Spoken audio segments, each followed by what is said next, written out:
Alright, people. Alright. إن الحمد لله وكفاه والصلاة والسلام على رسوله المصطفى وعلى عباده الذين ارتضى ومن بهداهم اهتدى وبآثار أهل المدينة اقتفى وبعد فسلام الله على القوم أهلا وسهلا بكم ومرحبا One Ying Light people bienvenidos a todos خوش آمدید. Alright, so we is back people with another episode of MindTrap. Alright, you're doing it people. Just gonna do a quick audio check, make sure everything's coming through fine. Don't want to just like the rest of my life just be talking to myself.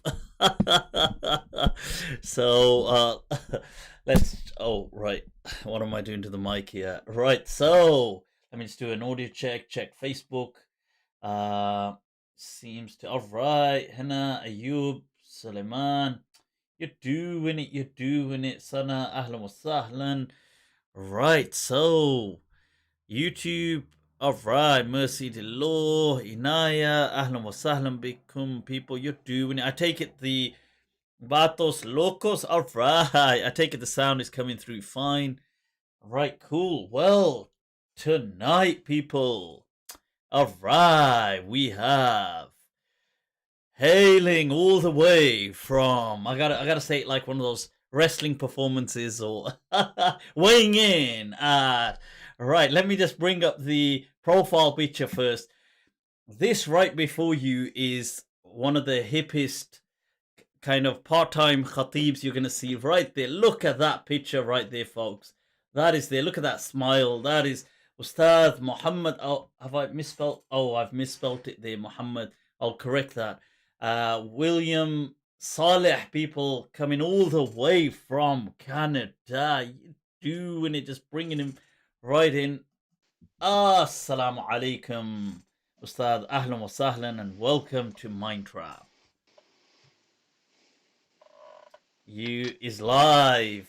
That's it. I'm here. All right. So, shukran first. In the digital flesh. Allah. So, first and foremost, shukran for coming on, taking the time out to... Thank you so much for having me, man. Allah. I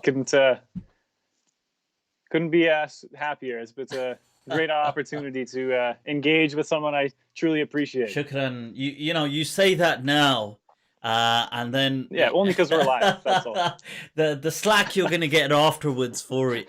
You'll be like Tawbatan Nasuha, Tawbatan Nasuha. So Muhammad, right? Tell us a bit about yourself for people that are that may not be familiar with you. A bit of your kind of story, arriving to where you are today. Where you've converted to Islam. So just a bit of your background for the viewers. For sure. So alhamdulillah, I've been Muslim for 11 years now. From a small town in Western Canada. I always refer to myself as a racist atheist. That's kind of how I perceive my upbringing. Not necessarily anything that was done by my family, but just the society that I grew up in. That's how it was. And 11 years ago, I met a Muslim for the first time in 2009 and drastically changed my life. Sure enough, she'd later become my wife, alhamdulillah. But at that time... That's often what melts the hearts, people. That's how... That's the greatest da'wah. People keep saying... Of course. It's like people keep saying, it should be this, it's where the heart goes ultimately. That's it. If it's Iman, they'll be like, I'm don't worry about it. I'm there. That's right. That's it. And so, I often tell people, I say, that I didn't choose Islam, that Islam chose me. And you're referring to believe that your wife as epitomizing Islam, that she chose me. That's it. Hi, sweetheart. All right, there you go. See, all this goes to her, the honor, that's it. The actions right Alhamdulillah. there. Allah, Alhamdulillah. Allah. Only the good ones, I hope. But I say that because growing up with no religion, with no care for religion, in fact, very anti-religion, that it took a pretty girl to get my attention, and that's what Allah chose to be that kind of the catalyst to kind of light things off. And Those and catalysts in the usually beginning, work. it's pretty good catalyst, I must say. Well, we've been, alhamdulillah, we've been married for 7 years and 2 kids later, Subhanallah. All so right. we're Mabruk, doing good. mabruk. Barakallahu That's feekum. it. Ameen. Shukran, Ameen. shukran. And so from that point on, and it was interesting because my wife is Pakistani, and we met at work, and we were speaking before about comedy, and when I walked into the lunchroom, she was sitting there by herself, and Russell Peters was on TV. Now, anybody that knows Russell Peters is he likes to crack brown jokes. Yeah, right? hell yeah. And that's right. And so I sat down, and the joke came on about somebody going to get a hood real bad. Oh yeah, okay? That's a really good one of his. That is. Yeah. You want to talk about a paradox? I'm sitting there and I'm thinking it's a brown joke, and this brown girl is sitting beside me. I don't know what to do because I think it's hilarious, but I don't know what to do. So she started laughing. I started laughing. Thank God. She found him amusing. She looks at you and says, "Are you racist?" That's kind of where I was hoping it didn't go. But alhamdulillah, from then that night, we spent about 3 hours talking, and completely changed my perception of Muslims. Wow. That okay, so you don't drink, you don't party, you don't do all of these things. And then she starts talking about Islam. Yeah, nobody's drinking. Nobody's drinking. Regular glass. This is Nabid, the Hanafi fatwa. This is the. That's right. It's just mild fermentation, people. That's right. That's right. All the other stuff comes later. Don't worry about it. We're good for a bit. About it. Okay. Yeah. So. Yeah, and then from that point, I began to research Islam, and when I did, I came across all of those things that people from the outside perceive it to be. Obviously, my only perception of Islam prior to that was planes flying into buildings on 9/11, Al-Qaeda, Taliban, and that's honestly what shaped my view of Muslims. Until I met her, and then I have these two sides, right? I have this extreme side, and then I have somebody telling me the complete opposite. And so I at least thought, you know what, I have to do my own research and kind of come up with my own truth as to what is the truth. And so I started to do that, and I went after all of the things, right? Like all of what at least I perceived the issues to be from the outside. So the terrorism, the oppression of women, the whole, age of Aisha, like I mentioned, and so many different things. And alhamdulillah, that every question I came up with, I found an answer for that satisfied me. Okay. Then a Jamaat came. Where were you finding these answers? Mostly Google. Okay, no. So at the time, so you're kind of researching yourself into Islamic sources and exactly. Stuff. Okay. Yeah, and then so a little bit of help from my wife's father. Or my now wife's father. So and people like Khalid Yasin, Sheikh, was huge for me in the beginning. Yeah. Was one of the first Islamic lectures I ever listened to was The Purpose of Life. Okay. And for anybody who hasn't, check that out because it's powerful. Wow. And for a non-Muslim or a person so fresh in faith to hear that, it moved me. And then a Jamaat came to our town, and I was like, okay, wait a second here. Now you've got guys with beards and turbans and the thobe and everything, and I'm thinking like, I will see what this is about. Taliban. That's it. So yeah, right, because it's totally foreign. Because where we were, there was no Arabs, so it was mostly all Pakistanis, and they're all just Westernized, kind of normal-looking Western people.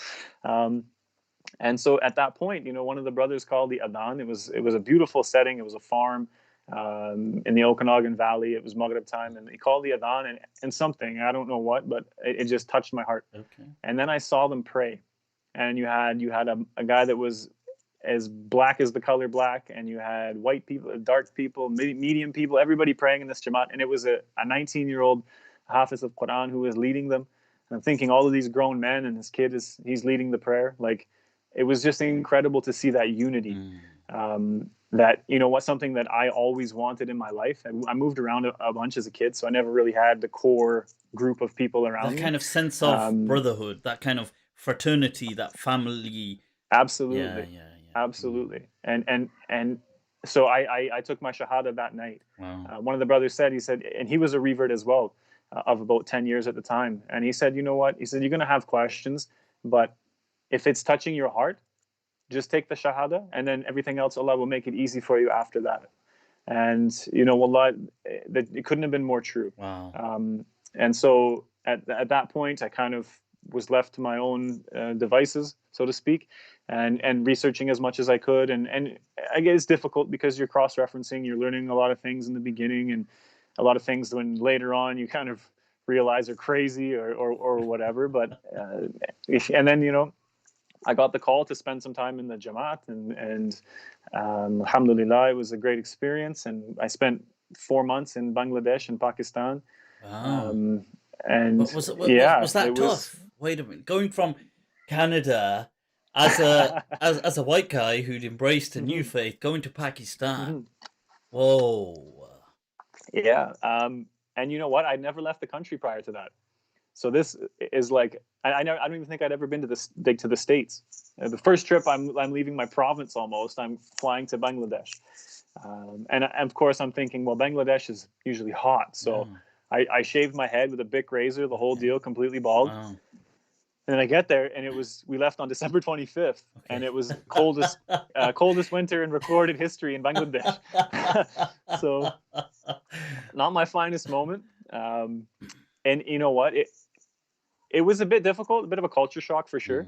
In Bangladesh, more so than Pakistan, at least because we were in Dhaka there, and the pollution was so terribly bad, and it was like nothing I'd ever experienced in my life. I did get to go to the Tongi Ijtima, which was wow, something to behold. The one where they come on the trains and they're like all latching on, and yeah. I think it was the last year, or it was the first year where they had to split it in two because there was just too many people. So there was about 2 million people there. Wow. And when I walked into the tent, they're like, okay, first here's your chai. Now, where are you guys from? And they have a board, and it's like every country you can imagine that is foreign, and everybody has their own little delegated space. And you just see the whitest of people. You see Asian people, black people. You see the mixes in between. I remember I was taken aback by the brothers from like Kazakhstan and these places. They're like huge people, but they look Chinese. And it's unbelievable. Is it quite organized? The whole thing, is it organized? It's incredibly organized. And the fact that it's such a poor country, that to be able to do this, and you know, in the foreign, so you have the foreign section, and then you have the locals. The locals obviously don't have it as good. When we had a roof, which, you know, tin roof, so it was much better. Luxury. We had, you know, that's it, luxury. I know that the Arabs had it better than everybody else. Sure. Okay. There was a little bit of maybe favoritism. I don't know. They're like, you know, I'm from Quraysh. Yeah, that's right. And they had red carpets. I'm not kidding. They had red carpets in their area. But you meet so many people, subhanAllah. One of my most dearest friends I met there, he was from Malaysia. And later on, my wife and I, we got married. We went to Malaysia for our honeymoon. And he was like, picked us up at the airport, man. He had the whole, everything planned out. We're going here, there, and phenomenal. Like just a lifelong connection. And he's like 20 years older than me. Like, but when we were there, we're like, okay, the Jamaat, everybody's Bengali or Pakistani. You're white and I'm Malaysian, so let's stick together.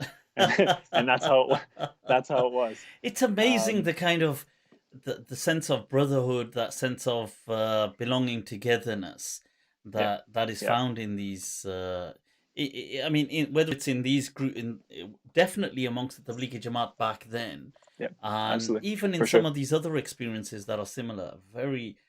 And I think, you know, for somebody that's at a very early stage of Islam, even if he's a born Muslim, like my initial encounters with Tablighi Jamaat, but it's that I was new to learning about the faith, like properly. It is amazing. It's just an escape into I mean, I can just describe it as a baptism, I guess. That's really what happens. And it really is incredible to have that, and that's why alhamdulillah, I'm so blessed that the brothers grabbed me in the beginning, because I've seen so many people come into Islam and like in through one door and out through the next, without having anybody there to get a hold of them. They just get bombarded with the rules, the regulations, that you have to do this, you can't do that. And I think, you know, the older that I get as a human being, or and as a Muslim as well, is that, you know, the Prophet sallallahu alaihi wasallam, he spent over a decade, 12, 13 years building the iman of the Sahaba before all of that stuff came about. And you think about that, you think about sitting at the feet of Rasulullah sallallahu alaihi wasallam, witnessing the character, witnessing the miracles, witnessing everything. And yet it still takes that long to be able to have a faith strong enough that you can just accept the rules. And I look at us now, and someone becomes Muslim, that's it.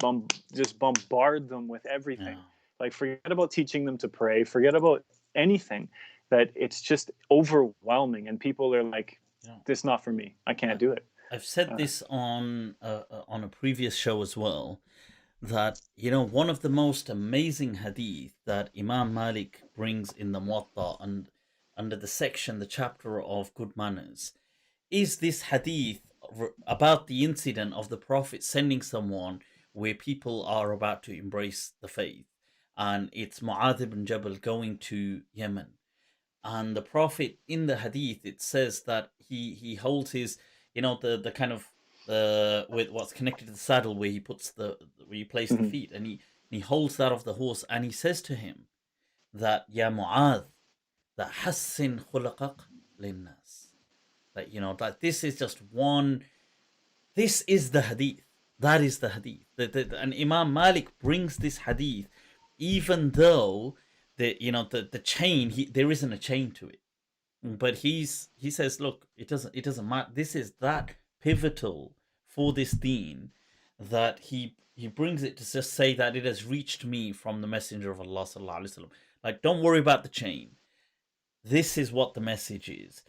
And so many people relay this thing of Mu'adh, like they relay that, oh, the Prophet said, oh, when you go there, tell them, do they believe in one God? And if yes, then they believe. And fine, but they don't relay this important part. And this is just, you know, this part is what Imam Malik brings. And I thought it's so powerful, that hassin khulaqak linnas. That's it. Just have good character for people. That's it. Yeah. That's it. And it reminds me, you know, the hadith that you memorized when you were 17, that you built your foundation and understanding of Islam. You've watched my... Right? That's it. Yeah. There's no fooling me. Right? And essentially the same thing, right? That is yassiru wa la tu'assiru, that create ease and do not create difficulty. Bashiru, give people glad tidings, wa la tunaffiru. And this hadith, I've had Sheikh Sidi Iqbal on one of these MindTraps in the early sessions, and I used to go to his house as just a teenager, and he used to teach me Arabic. And on his wall, he had this frame with calligraphy, and I couldn't read this because it was in calligraphic style. And I said to him once, "What is that?" And he said, "Oh, that's a hadith." And you know, I'd never heard of hadith being like in this calligraphy because from a cultural perspective, you have like verses of the Quran, you have Ayatul Kursi, you might have the Shahada, Allah, Ya Muhammad, things like this. But we'd never heard of a hadith.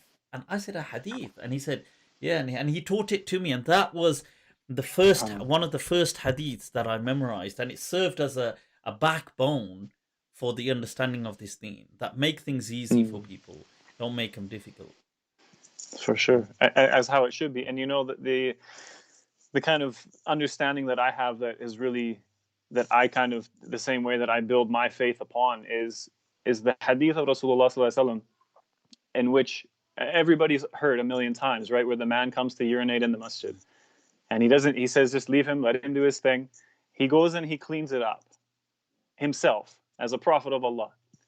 And then he tells the person, you know, that this is our house of worship and it's to be respected. And the person declares that he is the messenger of Allah sallallahu alaihi wasallam. The part that gets me is that nobody talks about what happens after that. They end it right there, right? But when he takes him to the people and he tells the people, you know, to paraphrase, I don't know word for word verbatim, but that he tells the people essentially that the similitude of you and this person is like trying to catch a horse Yeah. and put them back where they're supposed to be. And you're going after the horse, you're chasing the horse, and it's freaked out and it's running further away. Yeah. It's not coming to you.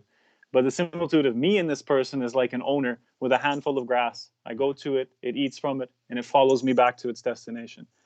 And I think that, subhanAllah, to get down the road with a bit later on, but with what I see nowadays, especially, like being on TikTok now, and different story, but that we push people away from Islam en masse. We have, alhamdulillah, we have the Saleh family. We have 500,000 followers on TikTok. On TikTok, you've got TikTok. a business selling. It's to do with hijabs and things like that, isn't it? Yeah, well, so originally it started. My wife has another business, and so she got me to that. I said, "This is the stupidest thing I've ever done in my life." This whole app thing, and then we did a video just kind of poking fun at our cultural differences, right? The white boy, Pakistani wife, and it blew up overnight. And then so on and so on and so on, and so we kind of make videos about again our culture, but we talk about our faith, and I'm by the hundreds and the thousands of people, they're so thankful that they're getting to see Islam in a positive manner. Christians like you wouldn't believe that are so happy that they can learn something without being pressured, or but then the other side of it as well. My wife is telling me she's connected with one girl, and she's a revert girl, very, very fresh new Muslimah, and she has a dog. And of course, you can just imagine the people that just bombard her. That's haram, haram, haram, haram. So she told the people, she made a video and said, okay, well, I follow the fiqh of Imam Malik, which to me is unbelievable that you're that new and you even know anything about fiqh, let alone the fact that you're allowed, that the dogs aren't impure. But they go. And then she says, and by the way, that hadith is da'if. Yes, right? Of course, right? But the people push and push, and to the point where now she has to tell the people that this is a service dog, that I'm disabled and I have to. And so now we've pushed her so far out of her comfort zone. Now maybe she doesn't want to tell you she's disabled, but you're destroying her faith. So the only thing she has to say is like, I have a dog because I'm disabled and I have to have a dog. And it just, the fact that we push people away. This is the flip side of that coin. A moment ago where we said that it is amazing how Islam is, I feel, perhaps the only faith that has such a global kind of familial bond. This sense of, that your kind of family, that you went to Malaysia, this person's taking you around, he's doing this. You could go to Africa, the same thing. You could see Muslims. And that's so, I feel that's just so unique. But the flip side to that coin is that equally, it's perhaps one of the only faiths where people feel that they have a right over you to tell you off, regardless of where they're from in the world. So they would just, like, your cap is wrong, you're imitating the kuffar, right. and they feel that that like the way you might have the right, like, to tell off maybe a younger your own children or a younger sibling, or you might say, look, don't do this, like they feel that what's wrong, this is my right. That's right. Yeah. And it's a sickness, honestly. I've seen it push. So I think Mike Tyson said it best. And he said that people are so comfortable in being a keyboard warrior nowadays because they have no fear of getting punched in the face. and to me, that rings so true. Because how many people are going to go up to you and say, oh, this. No. But we're so confident sitting behind a screen because nobody can touch us. But we don't think, you know what? Would I really say this to this person? Would I really belittle them? Would I really do these things? And this is the problem as well. I say this often, that there is a complete, a lack and absence of empathy on social platforms, some more than others. And I was speaking about this with some friends as well, that Twitter, for example, is something I don't go on so often, because I find it amongst the most toxic of platforms. And I feel all the platforms have some toxicity, but it's just, there is like no empathy. And then you have to also be like that, to Mhm. be on there. So Yeah, yeah, I mean, I, yeah, it's an but how interesting, is it on TikTok? How are you finding it there? terrible.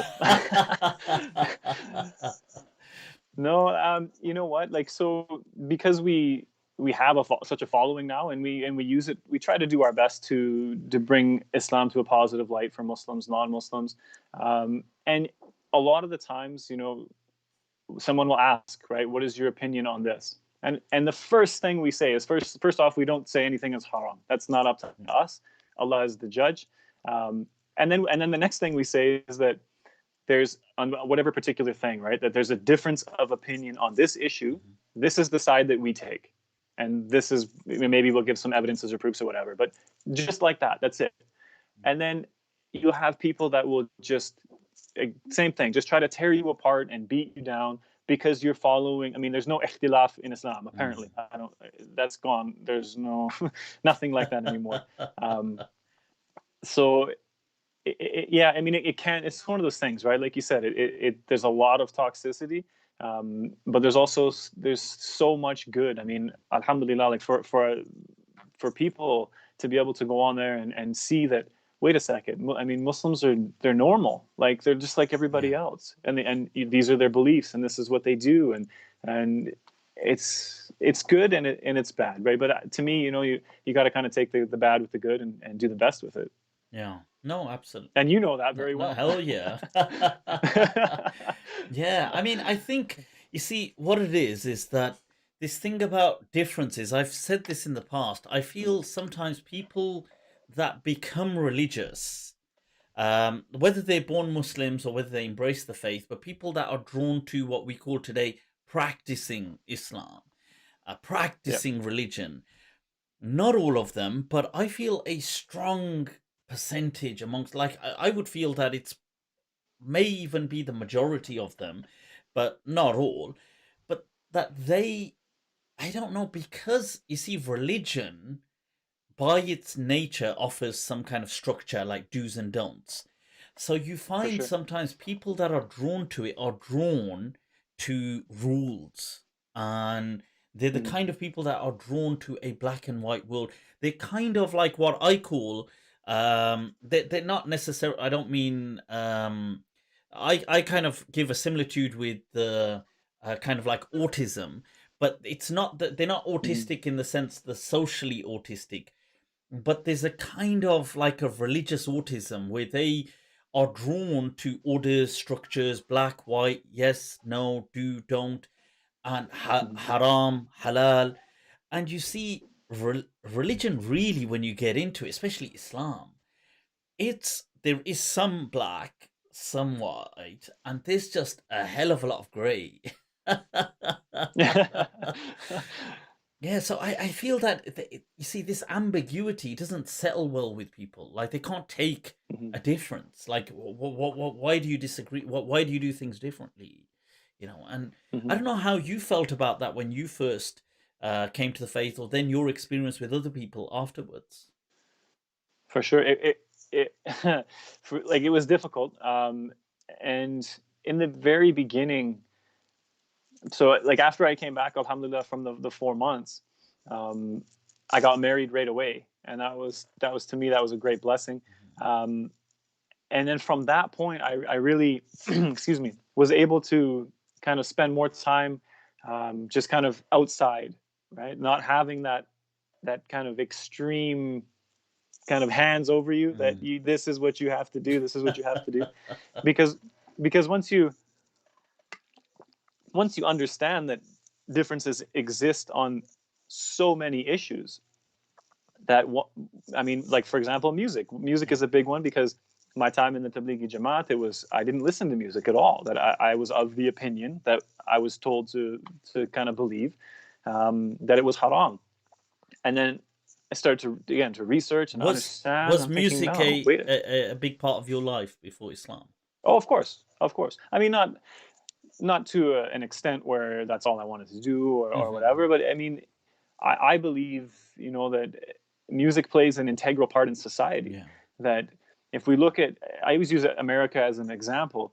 I mean, they can be used as many examples, but for this one in particular, that you look at the generations, right? The 50s, the 60s, the 70s, the 80s, the 90s, it's all defined by music. Yeah.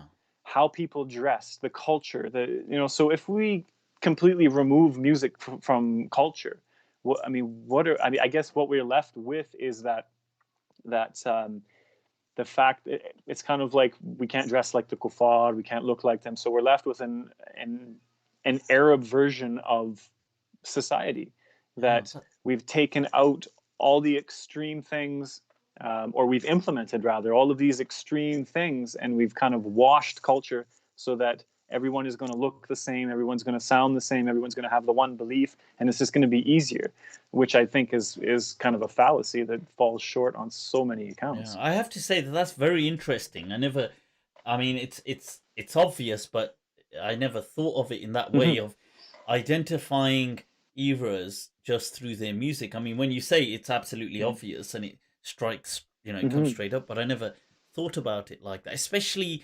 in the West. I would say this more so than other parts of the world. Sure. Like you're saying, the 80s have a type of music associated, the 70s, the 60s, the 90s. Yeah, that is very fascinating, actually. But everything as a whole, right? Because like the 60s, you have the music, but the music influenced the entire culture. Yeah. The people dressed like when the Beatles showed up, everybody was dressing like the Beatles. They were, and the whole style and everything. And with each Yeah, like the generation, hippies. There was this they whole followed suit. part of the hippies and the Exactly. anti-war movement and this whole, drugs and drugs in the sense of a kind of form of rebellion to the state in a way that we're going to Absolutely reconquer our own minds. It's our property. And I think it's associated with the music of the time. Yeah. Absolutely. So get back to quickly what I was talking about before I digress so largely. That when I did come back, I began to kind of take hold in the masjid where I'm from. I began to lead the salah 5 times a day for 4 years or so. I began to do a lot of public speaking for the masjid, for schools, for interfaith projects, for non-Muslims.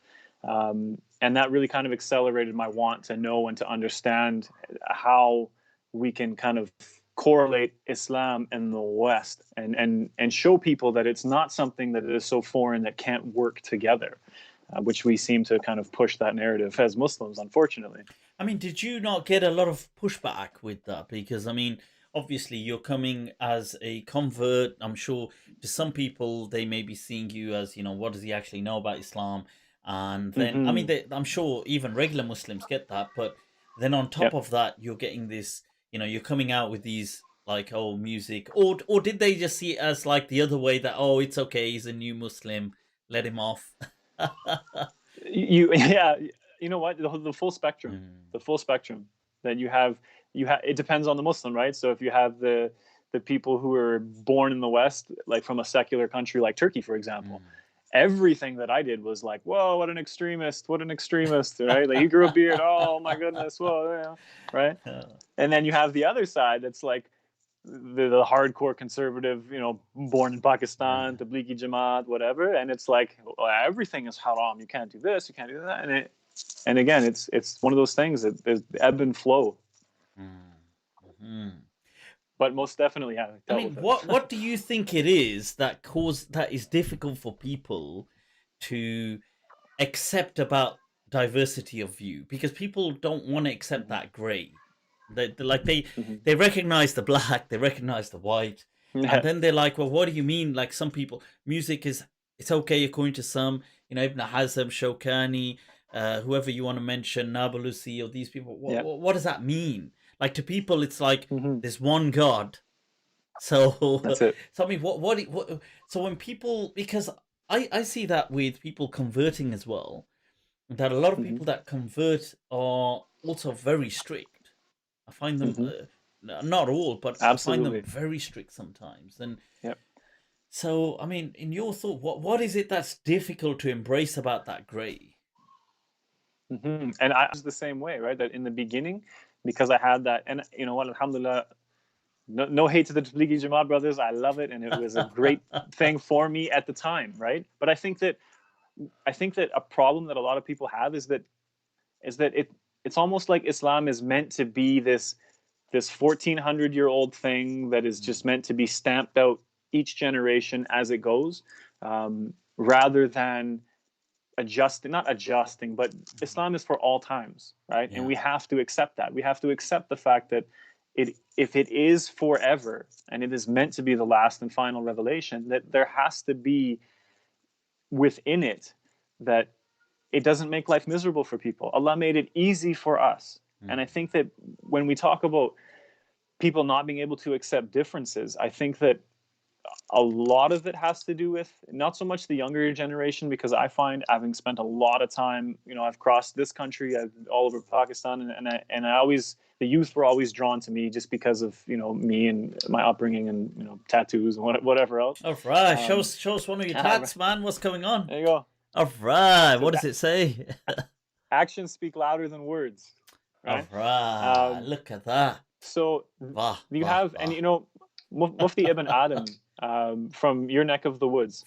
I listened to one of his Leicester, a great speech, and he said that you look back a few years ago, and before YouTube, before all of this, that you had the people in their village or their town, and they had their imam, and they listened to him, and there was no difference because they didn't have access to the outside world. And this is why my father-in-law is so funny, because he's been in Canada 40 years, right? His English is terrible, right? He's of the old school mindset, right? That when he sees someone come to the masjid and pray like in subtle, right, the hands down, he asks me, he's like, is he Shia? Like, he just doesn't know that there's different. I mean, he's almost 80, right? But because that's what he learned and that's what he grew up with, that it's difficult for people to accept there's a different opinion about something, even something as like salah that we all know, like there is huge differences in terms of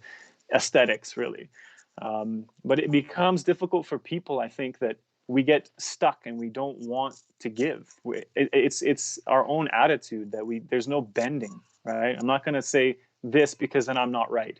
I like to be right all the time. And if I'm not right, that's it. What about these issues like tattoos and stuff like this? Did you ever end up speaking on that or getting into a bit of locking wounds on it? I mean, it's absolutely, like on TikTok for sure, because we're always on there, and I don't hide what I am or who I am, I guess you could say, and it's like, well, don't you know tattoos are haram?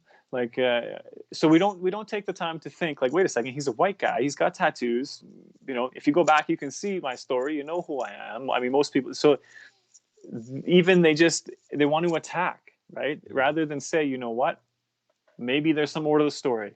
We just want to throw it out there. From my community back home, no, they were super cool. They're all, like I said, they're all Pakistani, right? But yeah, people that don't see you face to face are always the people with the biggest problem. Plus, I feel that, you see, what it is that religion gives people not genuinely, but people take from it a license to stamp authority around. You see, it's interesting. Like, I mean, I'm a mufti, which is an actual license to issue fatwa, to issue things, to say things are haram, to say things are, and I feel that no, but that's not the actual. No, one is passing rulings, but to stamp it on people is not the actual teachings of Islam. But that is the number one thing that people love to do. Like, people will be like, if you give these people authority, like, imagine they had mufti authority. It's like it'd be like there would be fatwa of just kufr. That's it. Nobody's left being Muslim because we're all kuffar. That's it. And, I said this, that look, that it's interesting. There's an obsession with trying to bring people into Islam, and all people do is, once they bring them in, they're just busy trying to chuck them out. They'll bring them in, and then they're nice to them for about a week, And if it's a woman, they're just trying to marry her. And if it's a guy, That's it. then they're just like, oh, well, oh, mashallah, mashallah. And then if he's not really, fully fledged out with the cult a week later or 2 weeks later, they'll be like, he's a deviant, we should. That's it. Misguided deviants. There's too many of them. Allah. So, and that's the interesting thing that, especially that we see on TikTok, so many people have become Muslim, and they've messaged us and they say that because of your videos that I became Muslim, and like we're just blown away that people are seeing without being pushed away. I mean, people in the comments, obviously, they do a great enough job of trying to push people away. But when you see, like, again, the parable of the horse, that what are you doing? If the stall is Jannah, is where we're all trying to get to, right? In whatever sense of understanding, that we're trying to bring people to it. We're not trying to push people in the opposite direction. But yet we have this, especially on TikTok, because that's where we're mostly at. On TikTok, is it difficult to control the comments and things? Because I do have TikTok, and all I do is occasionally just put some kind of a ridiculously laughing clip on there, and then I don't check it. So you see, I'll put it on there, and that's it. Now I'm not going to really check it. So, but is it quite, because some platforms, Instagram isn't that difficult to moderate, actually, to kind of, if people are hating, just to block them or to do things. Is it as easy or is it difficult on? It's pretty easy. It's a very user friendly. By the way, the clip that you posted, I just saw the other day about Yasir Qadi and the big D. I couldn't hold back. It was, if you guys haven't seen it, go and check it out. It's worth it. That's on TikTok, isn't it? I put that on. I use that on all my Monday nights with Mufti whenever I'm trying to make a point that there's the Dajjal with the little D. the Dajjal with the big D. This is absolutely. This opens up the floodgates to, you see, my sense of humor and humor in general. I mean, I know we spoke briefly on this, but you see, this is another thing, because it isn't really pictured. People have this image of Islam and what it means to be a good Muslim. And people, for some reason, first of all, this point, what is people's problem with people laughing? Like, people seem to not really settle with other people laughing. I mean, they don't mind it as just a one-off, watching some comedy and everybody's laughing. No, you can't watch TV. That's haram. But generally, like in day-to-day stuff, people seem to, and I notice this in many walks of life. Like, I don't just mean in a religious. I remember many years back when I, worked in more in a career sense, almost a decade ago. So at that stage as well, I found people didn't like you laughing. Like, they felt, like it disturbed them. I don't know what it is. I don't know if this is making sense. Yeah, no, absolutely. And you know what? If you spend enough time in the Jamaat, you hear it over and over that we should we should laugh less, and we should think about death more, and I think it's almost this kind of morbid mentality that we just kind of, like, we as Muslims should always be thinking of death and never be. But I mean, if you look at the advice of the Prophet ﷺ, and one of the four things you can do to gain into paradise is that when you're blessed with something, that you're thankful for it, right? And then if you're prevented from something, you have patience. It's like, if it's a blessing and Allah has given us a blessing, should we not then be happy? No. Should we not be, I find that, you see, people are not I suppose if you're happy, they're not going to say anything like, oh, don't be happy.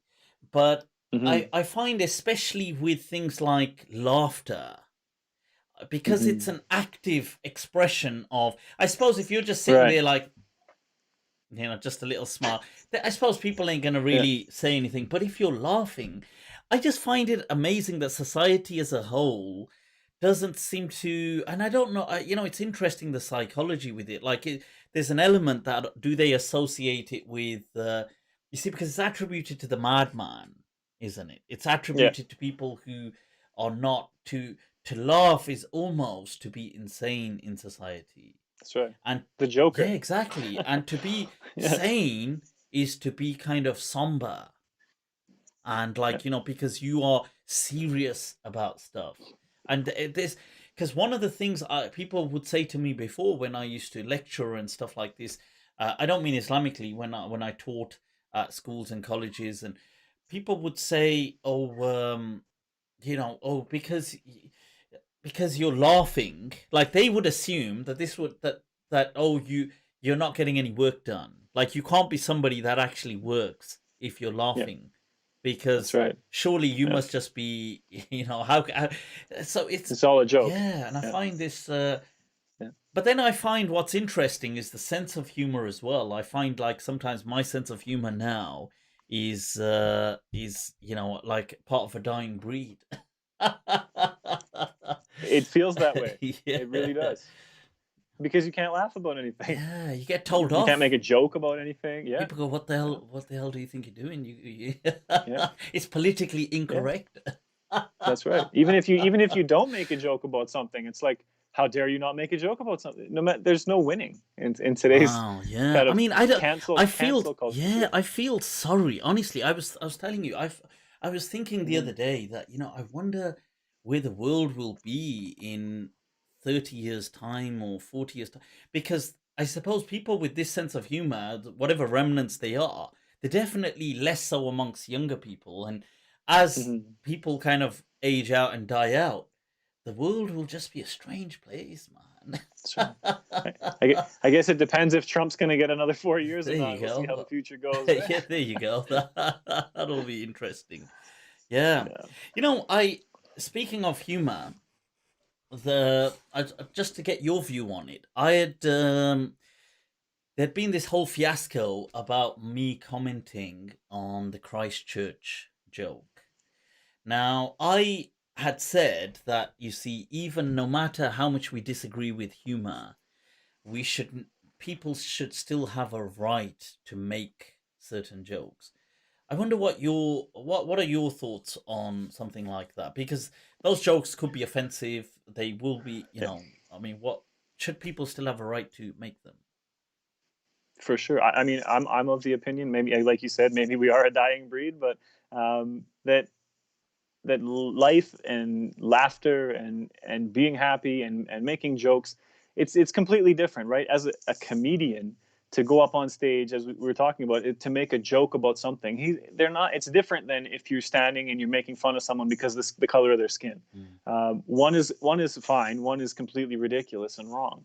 um, and I totally agree that I think that once we start kind of canceling culture, canceling comedy. I mean, comedy it's been around forever. It makes people feel good. We laugh, whatever. Once we start restricting that, now we're getting into restricting the freedom of speech and the things that you can say and the things that you can't say. And I'm not sure about where you are, but here in Canada, we have that, as we talked about, like Islamophobia. It's a crime in Canada. Mm. And once you and again, I am not for it. I'm not for legislating what people can or cannot say. That Mm. when you do that, now you've opened up kind of a can of worms that people can then sit there and use that to justify their ill actions. As I mentioned, that if you beat your wife and someone condemns you for it, you can say, no, no, no, no, that's Islamophobia because I'm allowed to because my book says, or whatever ruling you might be wanting to Mm. take. That now you've made it so that people can hide behind it. Extremism, same thing. You can hide behind it and say, no, no, no, no, that's Islamophobia.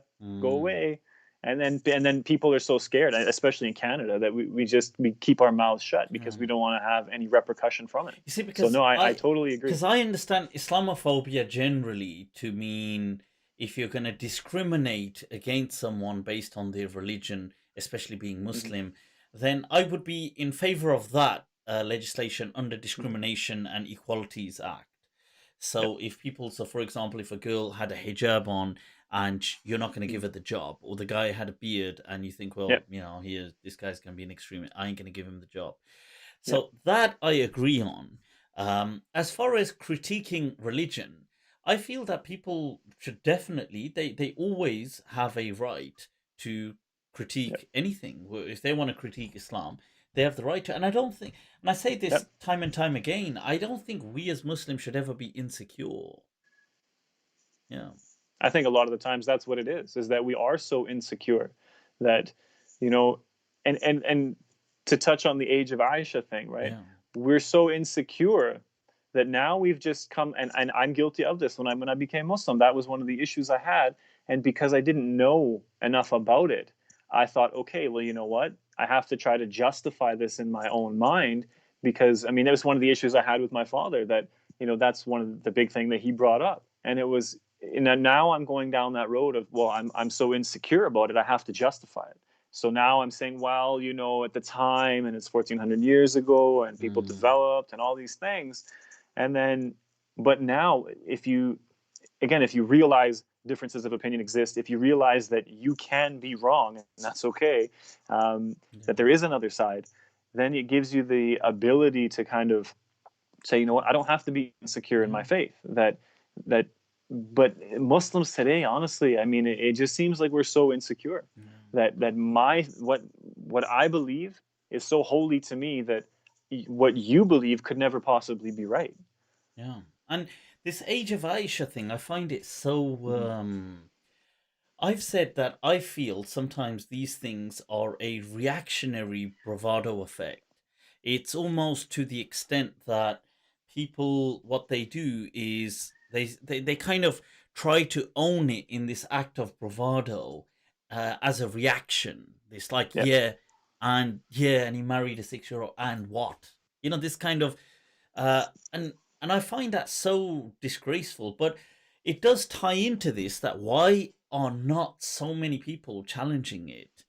And Mm-hmm. many of them just because I mean, there's many people who are just so um, insecure of themselves, like they need validation from other people. Like they can't, Yeah. like I can't speak for myself. I need until such and such elder doesn't kind of give me a pat on the back and say go for it, and he's never going to do that. Mm-hmm.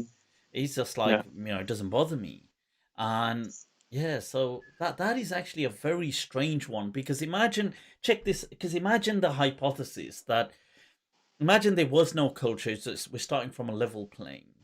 Mm-hmm. um and you told someone that, look, okay, we're gonna tell you things about the prophet, and you're gonna learn about the prophet, but you are, let's say, over 1,000 years after him. And naturally, common sense will say some things won't be authentic, some things will be. And it's fine. You can use your whatever understanding. Now, if you were to tell someone, and imagine we said certain things, like somebody said something disrespectful about the prophet, like the prophet was a tyrant, and people would go, that's no way, part of Islam. It doesn't goes against his character. Or imagine somebody tried to Mm-hmm. say, oh, the prophet stole something, and you'd be like, well, no, that goes against his character. I'm not going to accept that. Imagine, Mm-hmm. so if you were to tell someone on on this level plane that, look, if I was to say, oh, the prophet married a child, surely they would reject that. They would say, no, no, no, that doesn't make any sense. And it's only Yeah. because the, that they're in this system of things, and that there's a hierarchy. They're not allowed to have their own opinion. They're not allowed to. Mm-hmm.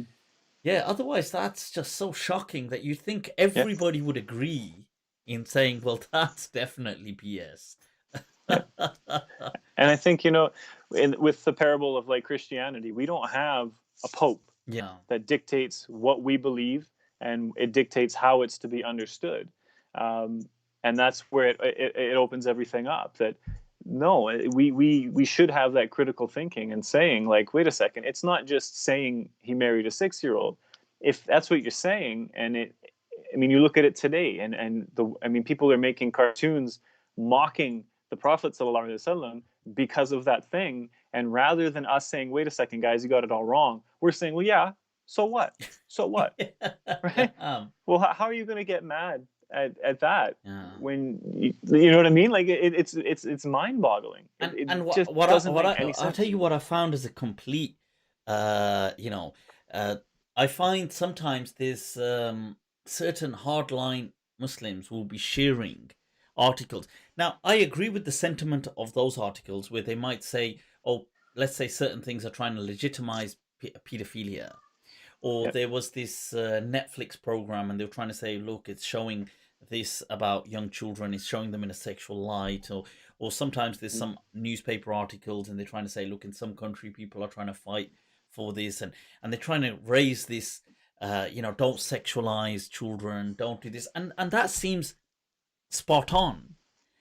Mm-hmm. And then I think, but wait a minute, there's such an irony here Yeah. because you're the same people that are defending. Yes. I had this exact conversation with my wife No way. about that show. Okay. I said, how is it that Muslims can they stand up and just cry out about something like this, and then in the same breath say, "Yeah, she was 6. Yeah, I'm cool with it." Like, what? Like, where is your head, people? Ah, It's yeah, mind-boggling. yeah. I mean, that is shocking because I've always found that so hypocritical. That how can you be so outspoken? Which I agree with that outspokenness, but then Yeah, ironically so supportive of yeah, something which is worse.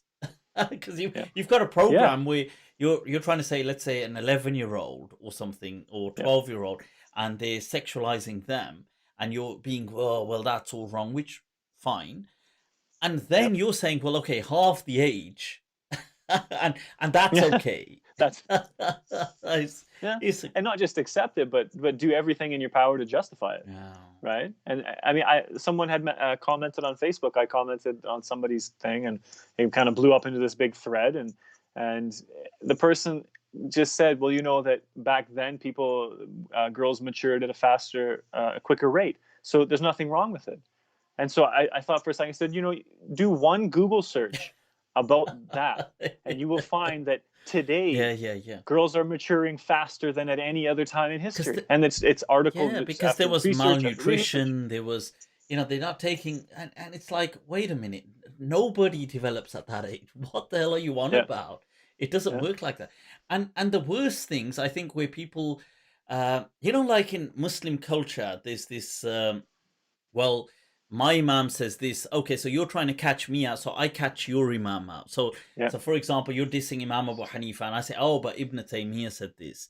So, in a similar way, some Muslims apply this polemic logic to non-Muslims. So they say, oh, but King Richard II did yeah, this, and they're like, who gives a shit about King Richard?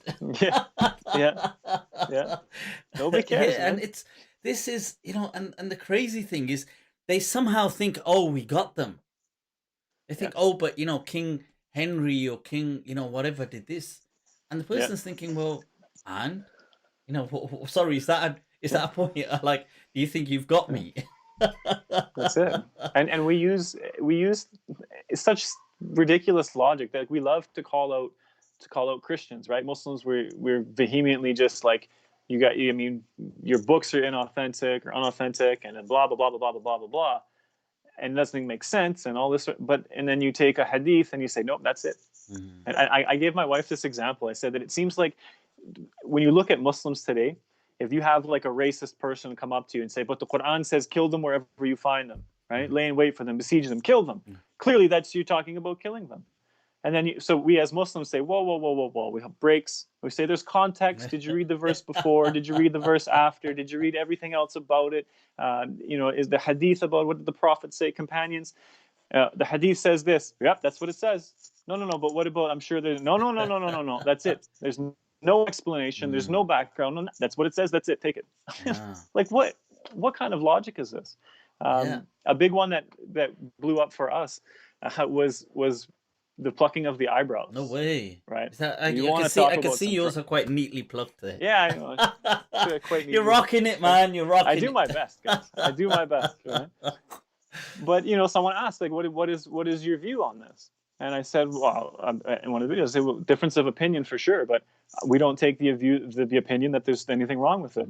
And not only did I do that, I said, I kind of toned it down, and I said that for married women, I use that context that there's people have different opinions, and not only that, I But cited all it's of the references and the fatwa like Mufti Ibn Adam was one, and he broke down all 4 schools and the opinions, and then the Dar al-Iftar al-Misriya and their opinions and stuff, and just and it's still never good enough. It's absolutely haram, haram, haram, and no matter what you say, you can never justify it. And That's the case. Like, it's one of those things, man. It's like that's you're it. like, it's okay. I don't want my wife to always look like she's it's Halloween.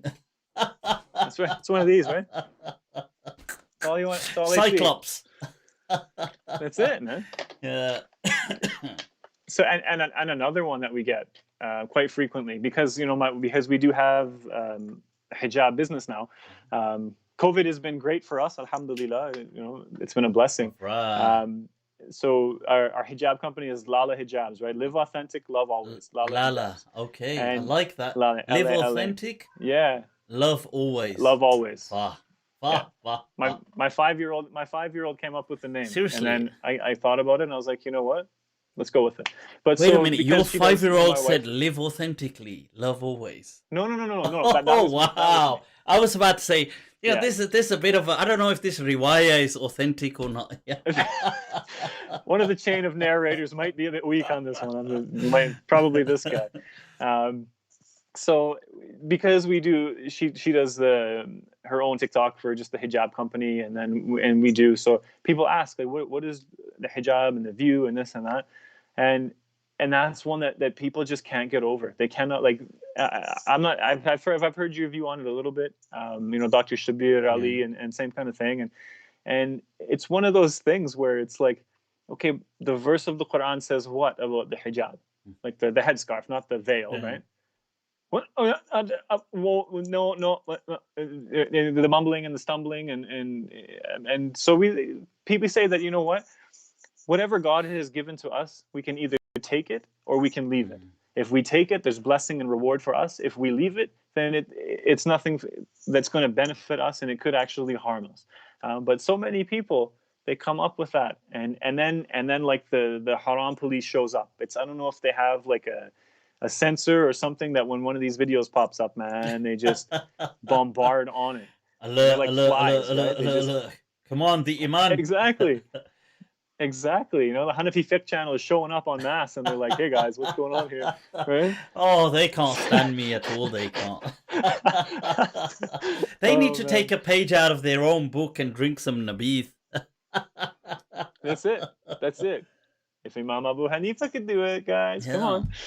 Because but and no, I was going to say this hijab thing is so fascinating in the sense that, look, I'm saying, fine, I've definitely said, look, for over 1,000, I would say probably for about 1,200 years at least, it has definitely been part and parcel of the Muslim society, the Muslim culture.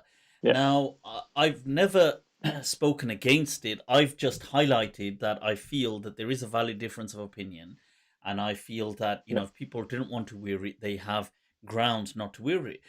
But what's interesting is when you get into a discussion with someone, and I will say to them, okay, and it's interesting, it's either the hijab with women of women, or it's the beard of men. And I will say, 100%. What's interesting? I will say, bring me one Sahih Hadith or verse of the Quran that's clear in either of these being obligatory. Just one. I mean, there is not a single verse of the Quran or a single Sahih Hadith that is clear. I don't mean where you are inferring. It has to be. It's like what the some of the usuliyin call ibaratun nas. It can't be isharatun nas or dalalatun nas or dalalatul awla or iqtida'un nas. It has to be the clear. This is the reason why the text came, and this is what it's saying. It's unequivocal. It's qat'i. Nothing. I mean, and that's shocking considering if you feel this is so important, yet there isn't a single Sahih Hadith to support it, and people get frustrated. If you tell them that, they'll be like, "Whoa." Okay, that's my impersonation. People have a problem with my impersonation. That's it, man. So because they're too scared to laugh. That's it, man. It's somebody said on there that he's I took it as a compliment actually. They said he's Trumpian style of humor. I was like, all Hmm. right, I like it. That's it. Associating Absolutely. me with power. Because, Yeah, no, I find it yeah, interesting. It's all wrapped up into this kind of mix that people just they can't get over. And no matter what evidences or proofs you bring, they always in this particular one. And again, I can't speak out against hijab, neither can no, you, because no, I have a yeah, hijab no, company. So and I haven't, it's yeah. mandatory. You have to wear it, guys. You And have to. You have to buy it from us. there you go. Lala is the one, people. Anything else is la. That's it. This is Lala. That's it.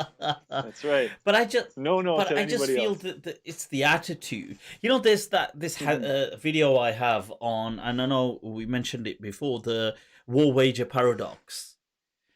Yeah. And this is a prime example of showing, in that, if you haven't watched that, guys, it's on YouTube. Check it out. It's Hmm. been there for a little while.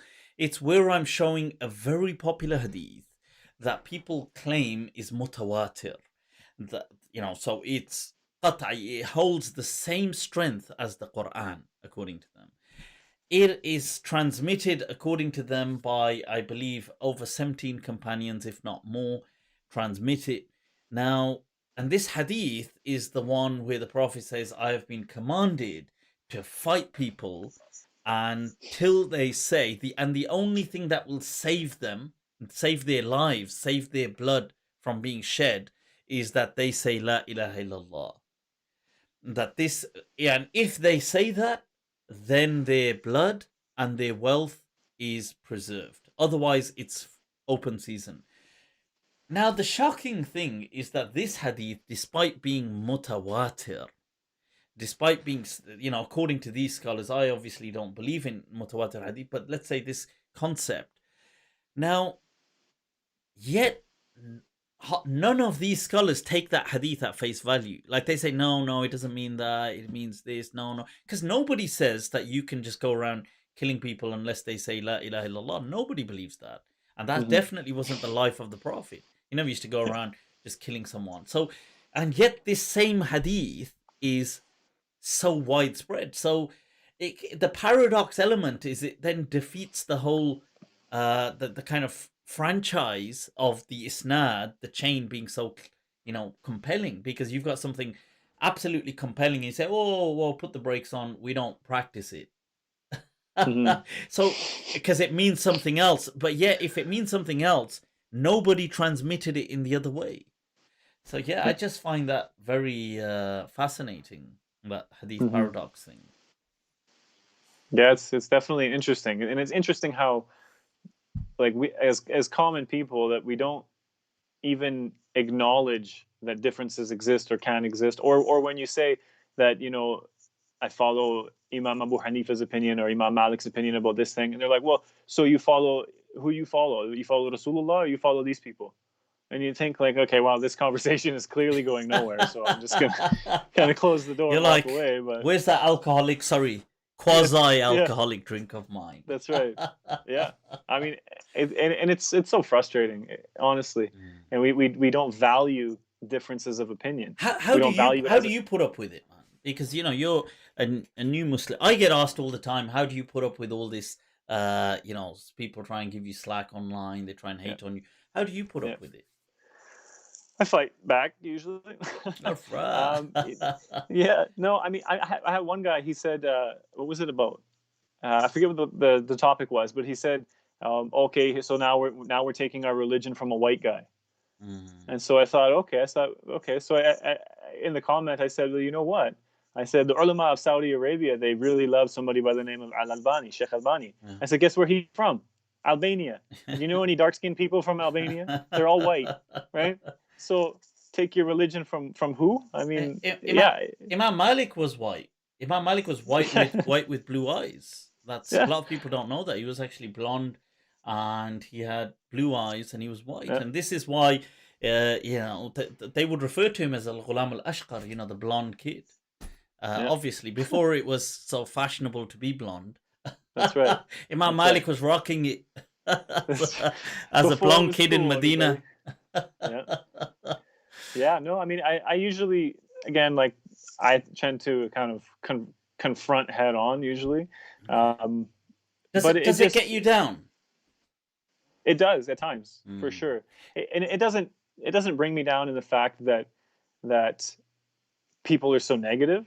It brings me down in the fact that they themselves have such a toxic kind of understanding that and I always go back to like the people, the new Muslims, especially one that we see a lot of on TikTok, is that people will message us and they'll say, you know, like, I'm a new Muslim, that I just started wearing hijab, or you know, they tend to wear the turban style hijab. Yeah. And they just get bombarded that's haram, haram, haram, haram, haram. They say, well, if not for that, I would never have been able to be even comfortable wearing hijab. Yeah. That everybody starts from somewhere, Yeah. and not everybody's journey is going to be the same, and not everybody's kind of level of where they are is going to be the same as yours. But people can't accept that, and to me, that's the part that brings me down. It's not. I mean, yeah, and you said that you do that as a couple, isn't it? You and your wife.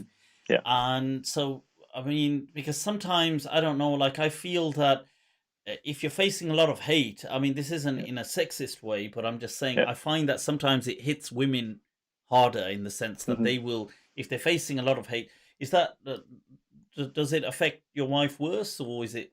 Always. Yeah.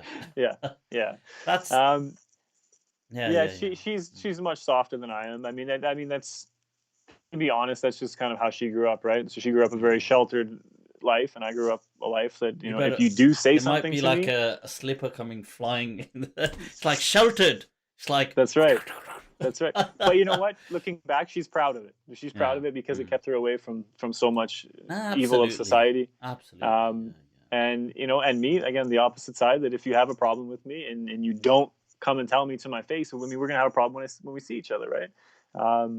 So it doesn't bother, because I know 99.9% of the people who are out there just typing away, they're most of them are just cowards, and they have such a poor understanding of Islam, in my opinion, to not accept others, to not accept opinions, to just pass fatwa and with no credentials or, you know, education. You know, so. I've said it on more than one occasion, by the way, but I've said on some of my shows when asked or just asked for advice, that I've said that religious bubbles are just incredibly toxic, and I've said that I actually advise people to dissociate themselves, kind of like disenfranchise from religious bubbles and just be with normal people. So if they're Muslim, they're just regular Muslims, like that. Maybe they don't pray, they don't do that stuff, but they're just Muslim. I found that the kind of those that are very expressive of Islam, like they, you know, that they are very, you know, it's like in Surah Baqarah, innama nahnu muslihun, we are here for Islah. Allah saying, innama humul mufsidun, these are the people that are here for fasad.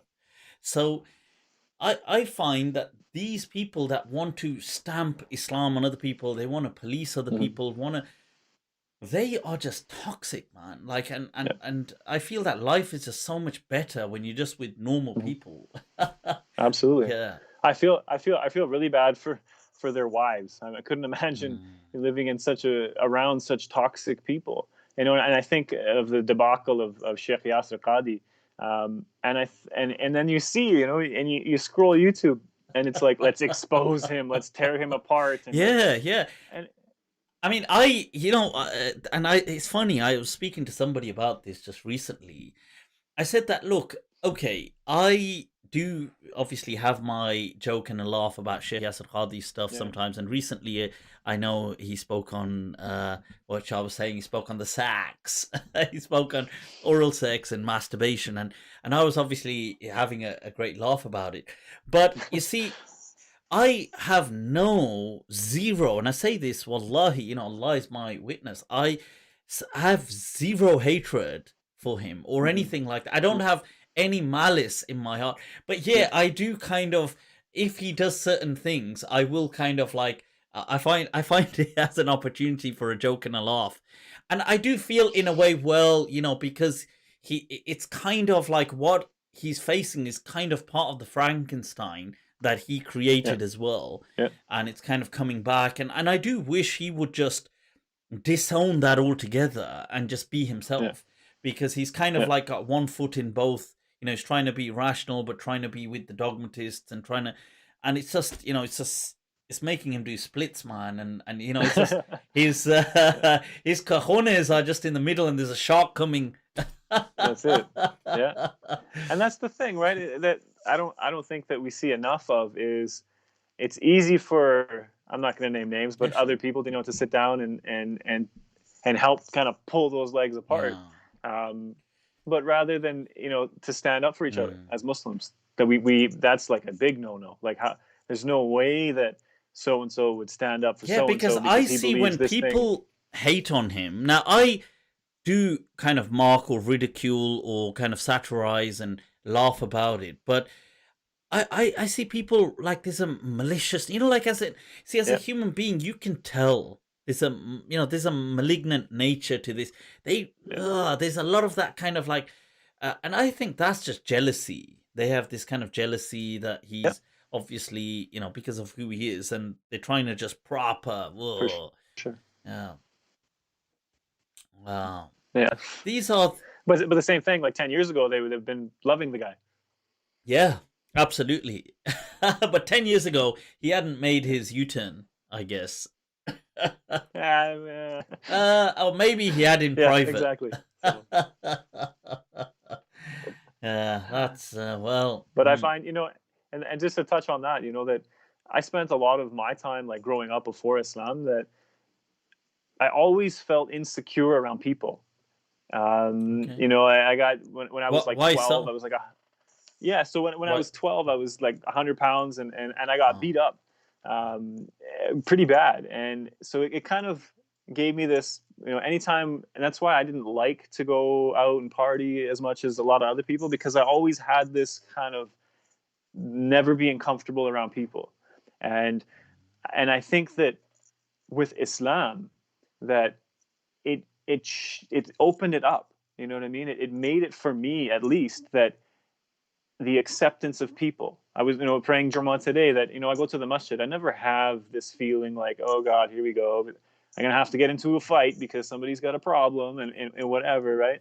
That Muslims in general, that the accepting nature that we're supposed to have of each other. You look at the likes of Imam Abu Hanifa and Imam Malik, when they would discuss an issue for hours and hours and hours. And at the end, they would, walk away, and that was it. There was no like, there was no book exposing Imam Abu Hanifa for his, deviant mm, ways, or yeah. I mean, Imam Shafi and what he said about his teachers, that's And his own scholarly even opinion, even completely when different they though. even when they do disagree with passion, it's like Imam Malik disagreed, as Yasser Qadi would say, with passion. But and Yeah. Abu Hanifa the same thing, but there was still that they weren't about chucking other people out of Islam over it. They had their Exactly. way. Like to Imam Hmm. Malik, it was like, look, this is our way, and we think he's wrong. Yeah. And he had the same Yeah. thing. We think he's wrong, but it's not about trying to chuck him out of Islam or trying to Yeah. say he's a Yeah. We want kafir. to destroy. Yeah. We want to destroy his career and make sure everybody hates him. And they're like, Mm. it's that cancel culture, man. It's terrible. Terrible. Oh, It's poison. that's you're doing it. You're doing it. That's out of curiosity, where did you come Yeah. across my videos and stuff? Because I've not really asked you that. Yeah. Yeah. So you know what? It was an interesting time, and I mentioned before, working on airplanes, and I was I wasn't new to the faith, but I was new enough that everything seemed to be very rigid, because of the understanding that I had inculcated. And I had this issue that I'm stuck inside the wing of an airplane doing a repair. Oh, you're by Maghrib time profession. comes. You're a so for the people that don't know, Yeah, you and are aircraft maintenance engineer.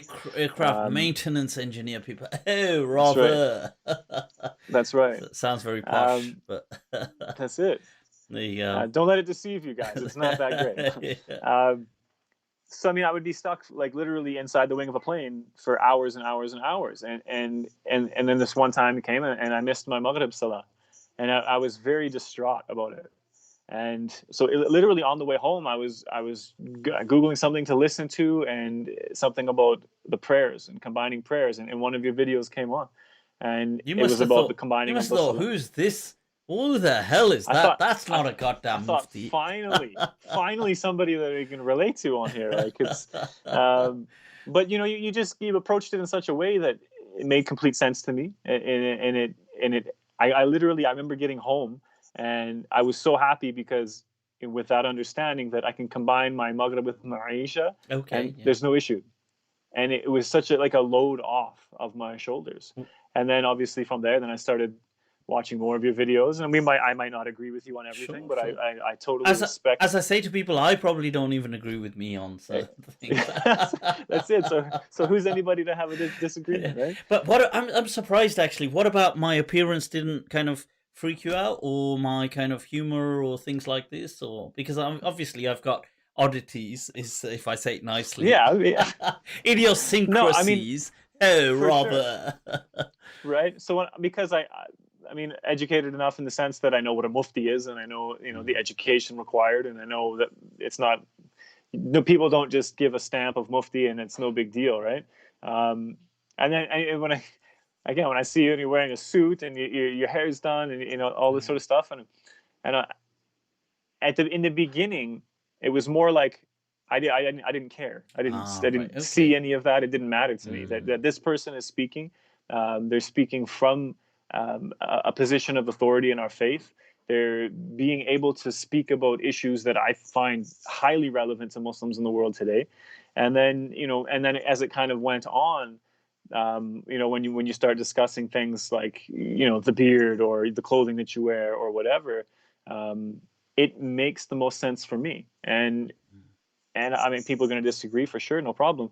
But at the same time, I think that people such as yourself, people such as Hamza Yusuf, people that these Western kind of scholars, that people kind of tend to say, well, they're westernized. They're so liberal in their faith, and but realistically, they're not. I find that when you have the opposite side, when you have the people, like everyone wants to dress the same and look the same and wear a red handkerchief on your head, and everybody should look like that and sound like that, versus being able to be relevant to people.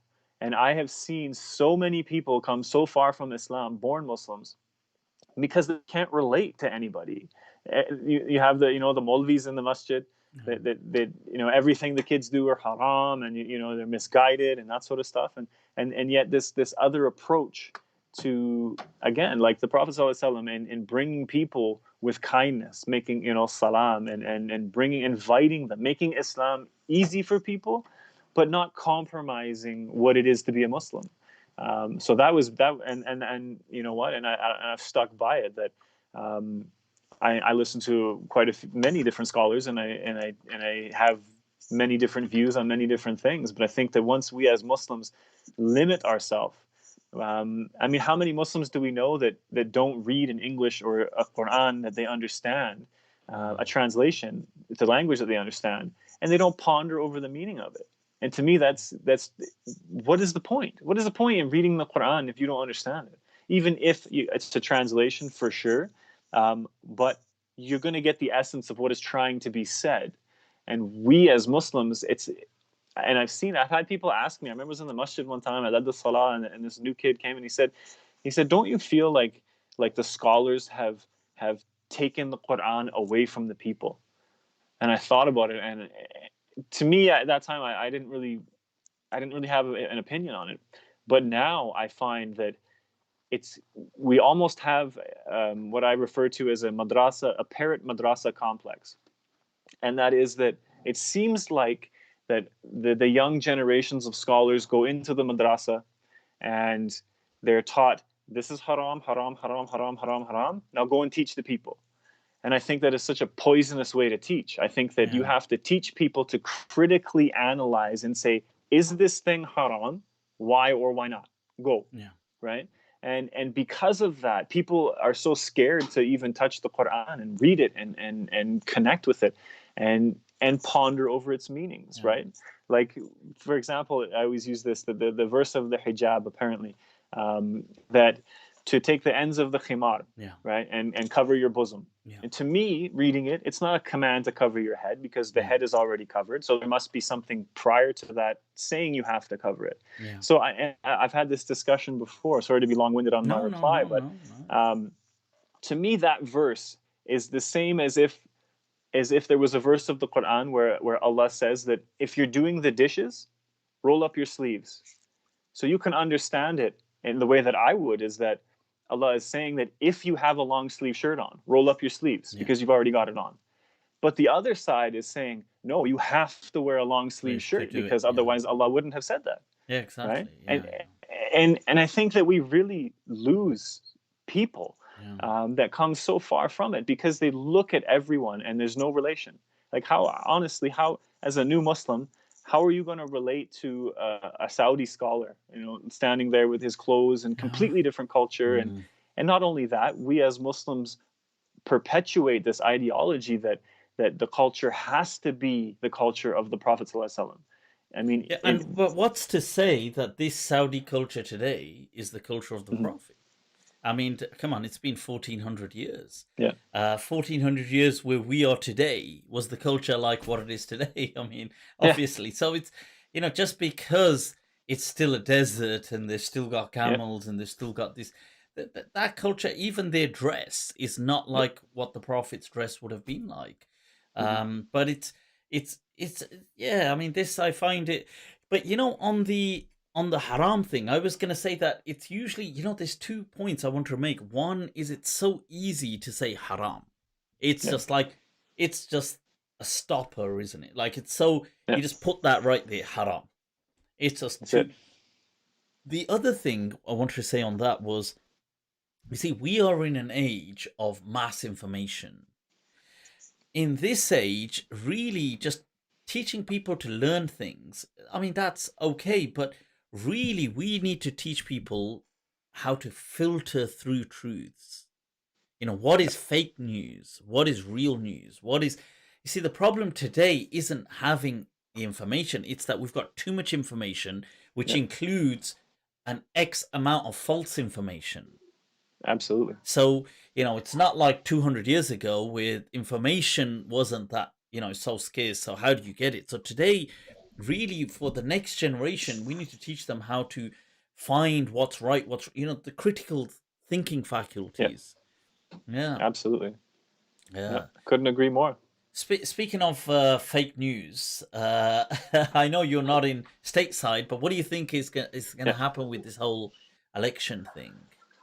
What do you think? Which way? If you're a betting man, should we place our bets? Yeah. My money's on Trump. Yeah. I would vote for him, and I'm gonna have so much flack because. Okay, whoa! Yeah, you have to explain that because people are gonna be like, "Whoa! Up until now, I thought this white guy was a genuine Muslim. Now I know he's just an agent." Exactly. Infiltrating the Muslim community. That's right. FBI. Yeah, that's it, man. CIA, whatever you want to call it. You know what? It's a long story, but Muslims, I find, especially in Canada, but immigrant Muslims, they get brought here by a particular political party. They get pumped up, and that's who they're going to vote for as long as they're here. With they don't care. And I've literally had arguments with friends that say, well, he's our guy.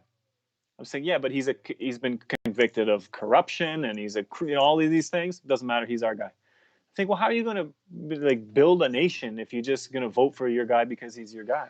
And then so Muslims, I find in America that they're going to vote for Joe Biden because he's better than Trump, because Trump's a racist and he banned Muslims and all. But let's not forget, guys, Joe Biden was the vice president of Barack Obama, who was bombing Muslims for 8 years, and you didn't have a problem then, but all of a sudden, no, he's good now. Yeah. Just because he has dementia and forgot what he was doing for 8 years, it doesn't mean we should forget what he was doing for 8 years. I kind of, what's interesting is when it comes to Trump, you see, obviously I don't agree with his views or necessarily the kind of policies and stuff, but I've kind of grown an admiration for his kind of resilience to the world around him. Like I can't help but admire. Like he just does not give a crap. He's like he will do what he wants when he wants. He don't That's care. He right. will say what he wants.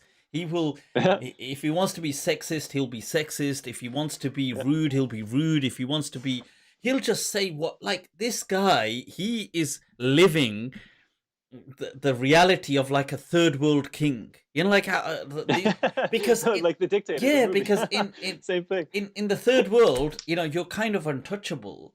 And but yet, ironically, they don't publicly say all these things. In the like, you wouldn't get MBS in Saudi Arabia publicly speaking about women or publicly making jokes or publicly saying, "I'm gonna like." Trump gets coronavirus. He comes out a couple of days, flies in, does his kind of Shah Rukh Khan version of Kabhi Khushi Kabhi Gham, and he comes and he takes off his mask and he's like, "I don't need to wear a mask." I mean, this guy, whether I agree with the policy or not, I can't help but, you know, I'm in awe of his, like his, just the tenacity he has, the balls he has to stand up to the world. You gotta admire that. I can't help but admire. It's like I don't want to admire it, but I just can't help but admire the courage. Like I think, damn. Yeah, I mean, you have to respect it, right? I mean, the way I look at it is that you have an idiot versus an idiot. Yeah. One is probably a bigger idiot. Either way, you're going to win. Either way, you're going to have an idiot at the end of it. Yeah. So, I mean, you know, the way I look at it, I'm not a like touchy-feely guy. Like the whole protests and all that stuff, I think is nonsensical. We're destroying our own country and all that, without getting into too much detail. Hug trees. Exactly. Well, I'm from a family of loggers, so we cut trees down. Right. So see, you've got this whole logger image about you. You know, I can see that. Yeah. Right. Now, where's the steak? Where's the beer? That's right. That's it. So the way that I see it is that, look, you have an economy that's bankrupting. Like it's terrible. You have Donald Trump. He became a millionaire. He went bankrupt and became a billionaire. He took the American economy to great levels. It's bankrupted almost. Who's going to take it back? Donald Trump is at least the guy that could most likely revive the economy because he's a businessman. Again, forget about the touchy-feely stuff. Do you want to be living in a third world country, or do you want America to be great again? Right. So, all right, MAGA. That's it, MAGA. Either way, an idiot wins and an idiot loses, and what are you going to do? I mean, I feel that, I mean, American politics, I'm not so clued up about it as the way some of my friends are. They're very good at, you know, about all the detail. But I just, my thing, it was just that, like, I'm not saying whether about how people should vote and stuff, but I've just, you know, I've been introspectively looking and thinking, you know, it's amazing that with time, because initially I was like, oh my God, I hope this guy doesn't become president. You know, what the hell? He's going to ruin the world. And then he does become president and he's placing all these bans and he's doing, but over the years, I've just thought, damn, man, this guy he's basically every boy's dream of how to rule the world, isn't he? Like you get a little boy and that's like how a little boy would want to kind of rule. Like, I don't give a damn. That's it, man. So I certainly respect him for that. Not being your typical politician that's just being as fake as you can possibly be. Like him or love him or hate him or whatever. I'll tell you one thing that he has proven. You know, these conspiracies, because there was these conspiracies that there's all these establishment, the governments, you know, they control everything. You know, he's definitely shown that despite being a billionaire, the establishment is not with him. Like, you know, there's this perception that all these billionaires are one clique and they kind of, you know, like a notch down from the Illuminati kind of conspiracies that these people together are controlling stuff. Corporations are running the world and they're doing this. And I'm sure there's some truth to some of that. But my point is he kind of showed that, well, it was a spanner in the works for that theory. Yeah. I mean, I felt that anyway. Definitely. For sure. Wow. It couldn't get any worse really than where it's at now. So what are you gonna do? I mean, it's the anarchist way. It's got to get worse before That's it it, gets man. good. Yes, I mean, and I feel bad. I've got a lot of friends in America, Mm, and the way I see it is that if Trump wins, you're gonna have the riots continue, and it's gonna get crazy. But if Biden wins, I feel like if you don't want the guys that support Trump to be the ones out rioting, because they're the militias, they're the guys with the guns, they're the guys who will stand up and defend their nation against, the ridiculousness. So I feel like it could be a lot worse than it is if Trump was elected, because the protesters are going to switch, mm, and you're going to have a lot of really upset people, mm. and those are the people who are Yeah, it's a bit cause more interesting trouble. because it's kind of like when the Brexit happened, Yeah. that the people who were voting for Brexit were those kind of ruffian crowds, and if it hadn't happened, like after it had been voted for, not when the vote was happening, but after the Mhm. vote, when there was almost some hope that they were going to somehow stop it, if that was to have happened, I think the backlash internally would have been much worse because the people who were pro Brexit were the kind of like the peace, kind of like hippie kind of Yeah. esque guys, Yeah. and the other guys were the kind of like racist and the Yeah. kind of that streak. Now, For sure. if this kind of peaceful here, the left, what I mean by is this hippie kind of nice left, not like the Hmm. militant left. Like these Yeah. people, they wouldn't have like if it didn't go their way, they didn't riot. They're not going to riot anyway. But that side, you would have had a huge surge in violence. Um, right. Oh, you're back. We Oh, lost you for a I'm here. second there. I'm here. All right. The Bush administration or whoever it was tried That's to right. interfere. Joe Biden cut me off. Joe Biden goes, "What? What the hell? That's right. Get this kafir off." He That's goes, right. Too funny, man. right. Shall we take a few questions? Shall we ask some people if they've got some questions? Guys, if Sure. you've got Sure. some questions, throw them up. Let's take a look and let's ask Ustadh Muhammad William Saleh whilst he's on here. All right. Somebody said, Mufti, you and your guest are clueless when it comes to American politics. Andrea Taylor Sr. said that. I admit, I did state, just for the record, I said, you can rewind it and watch it. I said, I'm not so clued up, but I am just saying that from my common sense. Oh, no, that was this part about the riot thing that I was agreeing. That was just from common sense. But I was just saying that I can't help but see that side. I'm not saying you should vote for Trump. I'm not saying. I was even saying very clearly I don't like his policies. They're clearly discriminatory. He's an idiot, but he does have this kind of this X factor about him that he just does not give a damn about the world, and that is highly admirable. I can't help but I don't want to admire it, but I can't help but admire it. I think like bloody hell. God Absolutely. damn, So here we go, denouncing differences of opinion again. All Like, come on, right. guys. Lily Khan said, hello, Mufti. My daughter said hi to the laughing guy. Well, you're doing it, Lily Khan and Ibn to Lily Khan. You're doing it. You're doing it. Right. So, think Trump debunks the notion of an elite establishment. Yeah, I would personally think that. I don't know if you some I think it definitely has a lot of weight to it. Miriam said, does Mr. William, oh, rather formal there, does Mr. William, Oh, cheerio. oh, sir, that's sir to you. Does Mr. William go on the mimbar wearing casual, rebellious clothing? Rebellious. Ooh, do you go dressed like, good. I don't know, what's rebellious? Is it like that kind of like, That's it. go dressed in leather and you're like... That's it.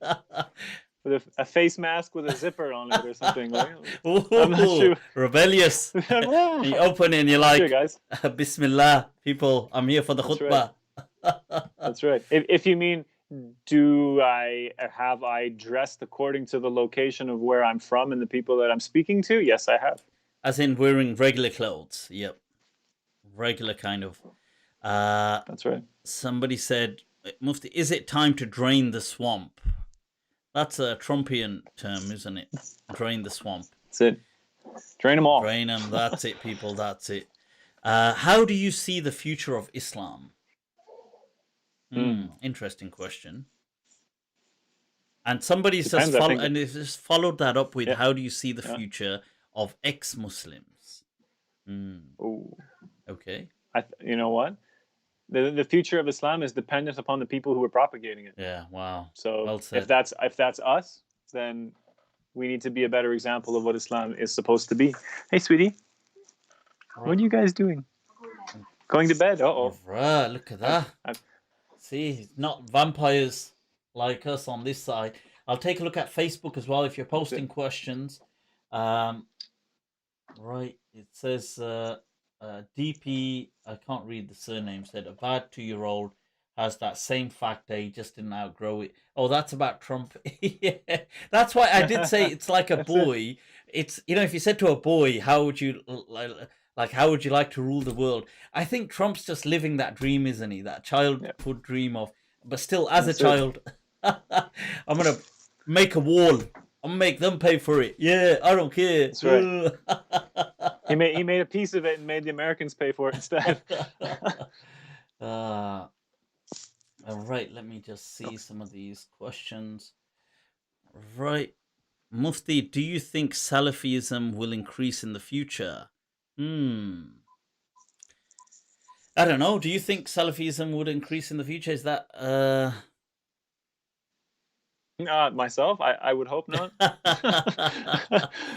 I've seen a lot of destruction based upon the ideology, or at least the ideology that exists here. Not to say that it is the actual Salafi ideology, but just that rigid, extreme, like, here's Bukhari and the Quran. That's all you need. Forget about everything else. Everything is sahih, and there's no, I think we as Muslims need to evolve past that. That dogma that this is all that exists and there's no difference and this is the only way. Miriam asked that, how did your family react when you converted? That's an interesting question. That's a great, yeah, absolutely. In the beginning, I didn't tell them. I because I knew, like, my family, given the fact that we are who we are, that they wouldn't accept, that they would be very upset about it. My dad was a big biker, tattoos, beard, bald head kind of guy. Sons of Anarchy. Yeah. But the real kind. All right. That was an awesome series, I gotta say. Yeah. So in the beginning, I tried my best to change myself in terms of how I deal with my parents, for example, or people, or let them see that there was something different about me. That Islam actually had an impact on me as a person in terms of my character, in terms of so many different things, to the point where after some time, when I did tell my mom, she's like, yeah, what do you think, we're stupid? Like, it got to that point that they just knew. And it was definitely easier that way, instead of just saying, I'm this, and then get bombarded with a whole bunch of questions that I can't answer. And that was, again, one of the reasons why I went hard into trying to understand those questions I knew that my father for sure would have about the faith. And everybody's different, obviously, but they were accepting. Not so much when I changed my name. That was a bigger deal. So, but all in all, alhamdulillah. Alhamdulillah. It's one of those things. You're rocking it, man. You're rocking it. Appreciate it. Right. Somebody had asked that, what are your thoughts on Justin Trudeau, since you'd mentioned Trump and the American administration? I absolutely despise the individual. Seriously? I thought everybody loves him. No, not Canadians. No way. Most of us hate him. No way. Yeah. Okay, I honestly did not know that. I thought people really love Justin Trudeau. No. Okay. No. The popular vote, the majority vote, didn't vote for him. But because of our broken political system, he won again. I think that he's an actor. That's all he's good at. That's why he dresses up like anybody under the sun to try to. I mean, he's definitely, the guy looks slick. He looks the part. He's like a good-looking kind of. What is it, Prime Minister? No, he's not Prime Minister. Prime Minister. Prime Minister. Yeah. So but he. Okay, but I'm really shocked that they don't like. What don't they like him about? The crowd that I hang with. So like, goddamn liberal.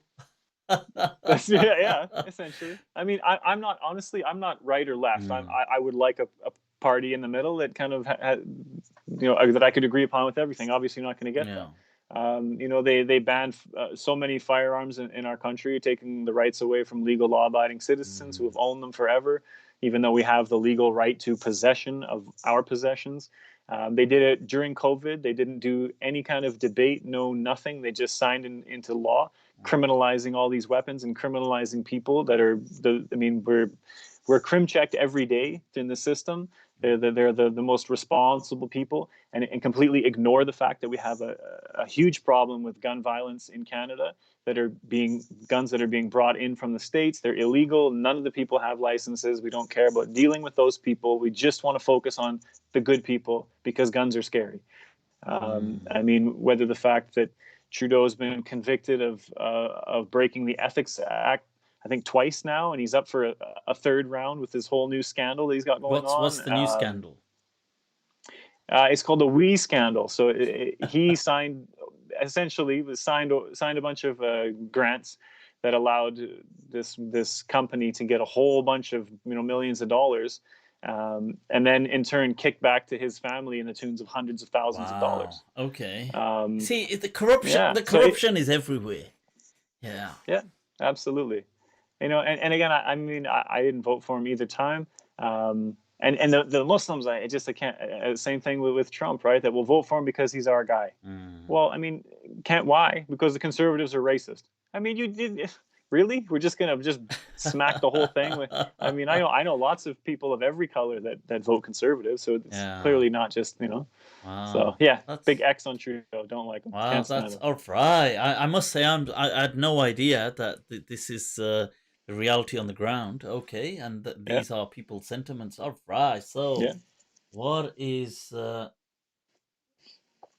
right? So somebody said, you're married to a Pakistani. Ustadh is married to Pakistan. Correct. I wanted to ask, what is the views or advice on cultural Islam and its remedy? What was there a huge cultural issue or not really? Because you kind of married into the whole the hierarchy, didn't you? Yeah. Right. You know what though? Because of where I was and spending time in the Jamaat, so many Pakistanis, majority you could say. So I really kind of got enveloped in the culture prior to getting married, and I spent 80 days in Pakistan, traveling all over and from south to north and east to west, so it wasn't that big of a deal. People we get asked this 1,000 times a day, that any advice for intercultural marriages, and I think that you have to understand the other side. For me, I'm white, she's Pakistani, so you know what? I eat Pakistani food. If I have to wear shalwar kameez, we go for Eid, whatever. Who cares? You know what I mean? Understand and make it easy for both sides. And it's vice versa. Yeah, no, that's true. Actually, you can't really knock that. And to be fair, Pakistani food is pretty hip. It is pretty good. So, if you can handle the spices, it's good. Oh yeah, love it. I think the problem is when you got to downgrade to something less spicy, then you're like, huh? It is when you eat white food, you're like, oh my god, what is this? All right. Salt and pepper on your mashed potatoes. So somebody had said, right, where's that question gone? Mariam said he's with the cream of the crop. All right, lol, I do. There you go. Yeah. All right. And that was, by the way, your father-in-law was here in Maulana or something. No. He's just a hardworking guy that made an effort to build a masjid, and through his effort and the effort of a few other people, they built this masjid in the town. So no, just very, very culturalized, but very much didn't care that I was white. So he was like, whatever, I'm happy. Would you take here's a question. Would you guys take the COVID vaccine? Would you take the COVID vaccine? Never. All right. Never. I'm very reluctant as well, to be honest with you. I've already had COVID, so I'm pretty sure I've had it. I'm sure my body's handled it. And then tomorrow I drop. They go, look, here was Mufti saying it. Yeah. Honestly, guys, the best immunity we have is our immune system. Why are you going to take things that can compromise your immune system, and with a recovery rate of 99.93% or whatever? And come on, people, come on. Let's put the world back together and quit being scared. It's no worse than the flu. All right. Claire says, not my white food. Hell no, I'm sure your food rocks it. Claire Jones is always an epic person online, I always see her. Yeah, I supporting see us. her on there all Much the love time. to her as always. Mashallah. Right, so West oh no, that's talking about I think still the politics thing. Right, so it says, when did Mufti become an anti-vaxxer? I'm not an anti-vaxxer like that. But you just asked me, would I want to take it as a person? To be honest with you, I don't see the need, because I'm pretty sure I've already had COVID in the early days. And then secondly, I do think these vaccines are a bit rushed right now, because they're trying to show the world that we've done something. And because the normal stages, you have up to stage 3, the 3 phases, and then potentially a 4th phase. And each phase can sometimes take between 6 to 12 weeks. And we haven't had that kind of time frame. This is definitely a rush job. So I wouldn't want my kids to be the first guinea pigs. I'd be like, it's all right, mate. No. Go try on someone else. That's it. Come back to us in a couple of years' time. We'll hack it till then, just on our normal genes. Absolutely. Right. So, yeah, somebody had asked about the khutbah. Do you feel that the Jummah khutbah today, then versus now, that has a function of it or a purpose of it? Should a purpose or a function of it change? As in, is it, with the khutbah in mind, obviously 1400 years ago, to be honest, there's a question mark. How was the khutbah 1400 years ago? I don't even know how the khutbah was 1400 years ago. But what are your thoughts as somebody who's engaged with the community like that? Yeah, I think we need to stop pushing the ideology that we need to drown out for 20 minutes in Arabic to a bunch of people that don't speak Arabic. I think that the khutbah should be something that you take away from when you leave the masjid. You should have something there within your heart that it was impactful, it was meaningful, you learned something. And so often you go and you sit, and it's like for me as an English speaking person, I don't understand the Arabic language. That it's like, okay, okay, that's it, pray, and that's it, finished, walk away. And obviously, I know differences of opinion about the actual khutbah, and it have to be in Arabic, not. I think that like in our masjid back home, it was always short and simple in Arabic, but we try to give like a half an hour at least in English that we can give something that's meaningful to the people, because people they're so thirsty for information and justification, but I think a lot of the time it gets lost along the way. Yeah, because I mean, so you're basically that's what I would say, is that you have the ritual aspect. So the ritual aspect is just saying a brief khutbah, and then you do the brief dua. You've got the sitting, and that's it. You start the salah, and you can do that within a couple of minutes. I would say do that at the end, just before you're about to begin the prayer. Prior to that, you should inform people, you should talk to them.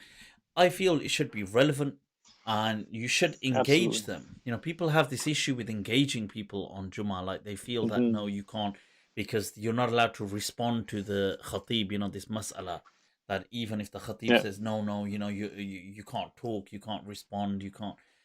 But I feel, and I do find it strange that, look, it's interesting that, look, the Prophet ﷺ led how many Jummahs in his lifetime? Think about it. But how many of these khutbahs do we have? What do we have of a Jummah khutbah? How do we even know how the Prophet's khutbah was? We don't have the Prophet's Jummah khutbahs. Nobody narrated them. Farabri, I think, is probably your source. I came up with a verb on I made one of those kind of, it was a meme, but I made it as like one of those dictionary terms, to fabricate. Fabricate. I was like, to manufacture Sahih al-Bukhari. That's the definition. But so, but I find that as a concept, if you just put the brakes on and just think about that, that wait a minute, the Prophet is giving a khutbah every week for years on end, and nobody's narrating them. Like, it's interesting, isn't it? Now it gives you a different take on hadith, how to, I'm not saying I don't reject hadith, I accept hadith, but we take a reason-based, it's a relativist approach, not like being dogmatic and saying, oh, just because there's a hadith, it must be true, but in weighing it against reason, against the Quran, against established principles. So taking a holistic approach. But I find that thought just wow. You know, when I remember years back first thinking about that, and I just thought, wow, okay, I never really thought about that. You know, that there's no Yeah. khutbahs of the Prophet. So You think how that's something people would narrate? No. you would Now, think something as I know important as that. people might say there's a one-off on Eid where the Prophet said, Yeah. you know, give this in charity as a one-off. But I'm talking about the Jummah khutbahs, the Jummah ones, not the Hajj khutbah, the final khutbah. That is transmitted. But what about the Of regular course. every week? Come on, every Friday. What was the Prophet saying? We don't know. Yeah. I If they could narrate one, then why couldn't they narrate 2, 10, 100? Yeah. You know. All right. So somebody said, Mufti, do you give khutbahs in Birmingham? Hell no. Can you imagine anybody coming to a mosque where I'm the imam? They'd definitely feel lost. That guy would. Anybody that walks in would think, right, so this ain't the masjid. I'm pretty sure it was around here somewhere. This is just. Excuse me, sir. They're like, this is just. Where would I find the This masjid? is just like got some drug dealer standing in here. So this must be where all the druggies come to buy drugs. It's a very nice place though. Wow. Wow. Must be doing good. MashaAllah, these Muslim drug dealers have Allah's name written on the floor. Halal drug dealers. Right, yeah. So I you know what? I wouldn't really give. I have done khutbahs if that's what you're asking. Obviously, where I used to work in the past, if it was Jummah, you know, there'd be a rota. I would be one of the people that would, and I have done some khutbahs in the past, but of the last, let's say, 4 years, 5 years, since I've been more active on social media and been more expressive of myself. Because sometimes when I wasn't that active on social media, people don't really know necessarily how I. Maybe they know a bit about me, but they don't know so much about my views. Now that they do, it's not my thing really. I think that's for these, you know, it's got those people who will dress the part and do that, and yeah, I'm just interested in spreading enlightenment. That's all, That's inshallah. it. All right. Have you? This is an interesting question, and I know we've kept you so long as well. And you're thinking, God damn it! You know, I've come on this, and now I've got stuck. I've got trapped on MindTrap. How do I get out of here? He's like, God damn! He's trying to with his foot. He's trying to pull the socket out. He's trying to disconnect. Not quite reaching it. Right. So, I don't know what somebody had asked about things like psychedelics and DMT and stuff like that. I don't know if you've ever looked into that, or if that's. I've spoken about it. I've been obviously controversial, as you can imagine. Yeah, Nothing new there. Looked into it in what sense? I don't know if you have a view on that. Somebody had just asked about it, so I just thought I'll ask you. Yeah, I mean, I've been around a lot of people that have done psychedelics. If that's what you, you know, it's one of those things where I don't have enough knowledge in that respect. I know that I've seen a lot of crazy things happen because of psychedelics, and I've had, you know, I mean, without getting into the whole aspect of what is an intoxicant and vice versa. Personally, I think that I wouldn't recommend it. Oh, there you go. I See, wouldn't look recommend at it for that. anybody. Somebody said, "Is there any opinion you disagree?" There you go. That's the first disagreement right there. That's it. That's it. You're doing sorry, it. man. This is personal There you experience. go. I wouldn't go with it. See. You know, but I mean, it's one of those things where. No, I mean, who am I to judge? You know what I mean? Yeah. Who am I to say one way versus the other? I think that caffeine is a big kicker for me. It's. I mean, back in the day when they first discovered it, how were they going to rule for it? So they just basically came up with the idea, the principle that, well, if you're using it in a way that you're using it for good, right, according to at least Sheikh Hamza Yusuf, who was talking about it, that it's okay. But I mean, caffeine is a stimulant, like it or not, and it's something that is addicting. It is something that, and you have withdrawal symptoms if you are from caffeine. Absolutely. If you withdraw every Ramadan, all the Muslims around the world, no more chai. What? So, I mean, where do we draw the line? And I think that could be a very fine line. Somebody said, what I say, Mufti Abu Layth equals heroin is halal. Never. I've clearly said things like that are utterly haram. Heroin, those level, the crack and this kind of stuff, these Yeah. nasty, horrible drugs, are categorically haram. I've always said that. Mhm. Somebody's trying to obviously get you into trouble here by asking you a question. Real Sandman121 is asking, should polygamy be more common? They're trying to get you. Oh, me? Right. You know what? You okay? Well, we better watch My out. opinion on polygamy. Yeah, Yeah, my it's opinion on okay. polygamy, Your I wife's think, gone out the is room now. Now you can say, yeah, yeah. she's gone. Okay, guys. Yeah, as many as you can get. No, There I you mean go. that's As it. soon as she comes in, Just just cut say, that clip. That's all you need, right? Astaghfirullah al-Azim.